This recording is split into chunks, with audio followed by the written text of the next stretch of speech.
I-rated S. What's up mga kapamilya? Narito ang mga titinding eksena at kaganapan sa FPJ ang probinsyano. Hinanap ni Aurora si Mara sa labas ng ospital pero hindi niya na ito inabutan. At dumating itong si Lucia. Nagkaroon daw ng multiple organ failure ang kanyang papa at kailangan niya ng dugo. Critical daw ang kondisyon ni Don Ignacio. Kailangan niya daw ng salinan ng dugo. At ang problema daw ay naubusan na sila ng type AB na dugo dito sa ospital. Gumawa daw sila ng paraan at nagpresenta itong si Aurora. Type AB daw siya at kinuhanan na nga ng dugo si Aurora.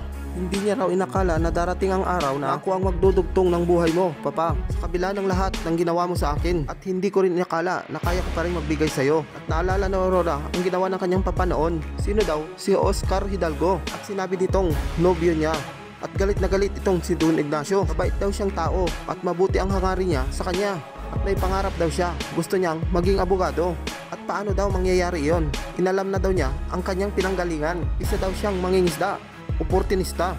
Hindi raw. Mahal daw siya at nagmamahalan silang dalawa. At nasa tamang edad na raw sila.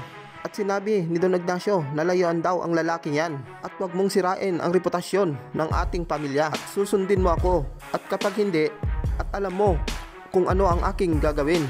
Samantala, masaya ko kayong nakita, Madam First Lady, sabi ni Major Di Bella. Madam na lang, sabi niya. Kanya-kanya tayong sikreto. At kayong mga Black Ops, kaalyansan nyo na si Lito. Malaki na rin ang kinita nila, Madam, sabi ni Lito. Simula pa lang yan. At sigurado raw na hindi sila nagsisisi. Kung magiging tapat daw sila sa kanila, proproteksyonan sila. At susuklian daw nila ang katapatan na yon. Makakaasa kayo, Madam, sabi ni Major Di Bella. At hawak daw niya ang kapangyarihan sa palasyo. At alam niya ang nangyaring pagtitiis nila kay Arturo. At hindi raw mangyayari yon. Maaasahan daw nila. At basta raw susundin nila ang lahat ng iutos ng unang ginang. Wala daw silang magiging problema. At isa pa, malakas daw sila ngayon dahil magkaalyansa sila. Mas mabilis daw nilang matalo ang kanilang mga kalaban. Lalong-lalo na raw si Cardo Dalisay at ang mga Agila. Samantala, hindi raw nila akalain na asawa pala ng pinakamataas na pangulo ng bansa ang kanilang backer. At balita pa, natatakbo siya sa pagka-presidente sa darating na eleksyon. Kung nagkataon ay susunod na presidente ang kanilang backer. At gagawin daw nila ang lahat para patunayan na hindi nagkamali sa pagkuha sa kanila ni Madam First Lady.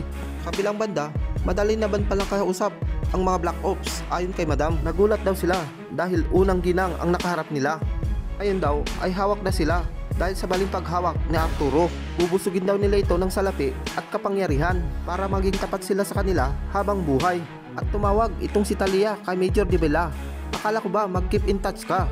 Sabi nito, pakipot ka naman kahit konti, sabi ni Major Di Bella. At ayon kay Talia, wala daw siyang oras para makipaglaro. Ako kuha ko ang gusto ko kung kailangan ko. Kung ganun, pwede tayo magkita. Yung tulong na hinihingi ko sa'yo. At pumayag naman ditong si Talia na makipagkita. Ayon kay Lucilia, sana malagpasan ito ng papa mo at sana mabagyan sila ng pagkakataon para magkausap muli. Gusto ko rin siyang mabuhay manang. Pero sana loobin ng Diyos na hindi na magkausap pa dahil hindi niya raw alam kung anong sasabihin niya sa kanya. At ayon kay Lucia, matatahimik ka ba na mawala ang iyong papa nang hindi kayo nagkakausap? Sa may palasyo, inanunsyo na nila Arturo at Renato na tatakbo sila sa darating na eleksyon. Si Renato Hipolito ang tatakbo bilang presidente at si Arturo Padua ang pangalawang pangulo.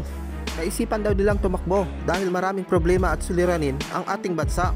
Pangunahin na daw ito ang suliranin sa krimen at ang pagkalat daw ng masasamang loob tulad daw ni Cardo Dalisay. At habang daw gumagala-gala si Cardo Dalisay at ang mga grupo nito, nanganganib daw silang lahat. Kaya't kailangan daw nila ng isang pangulo na matibay ang loob, matatag ang loob, matapang at maasahan.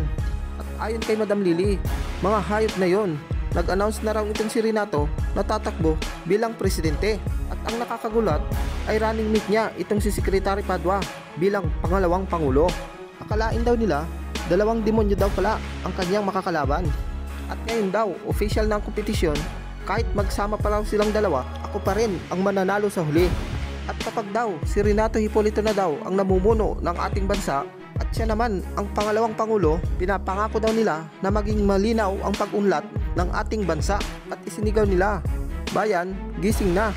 Bayan, ngayon na. At nagpasalamat si Renato sa mga media. Alam na daw nila ang kanilang gagawin. Alam daw nila kung sino raw ang kalaban nila. Si Cardo Dalisay daw, kaya't huwag silang pababayaan. At aasahan daw nila iyon.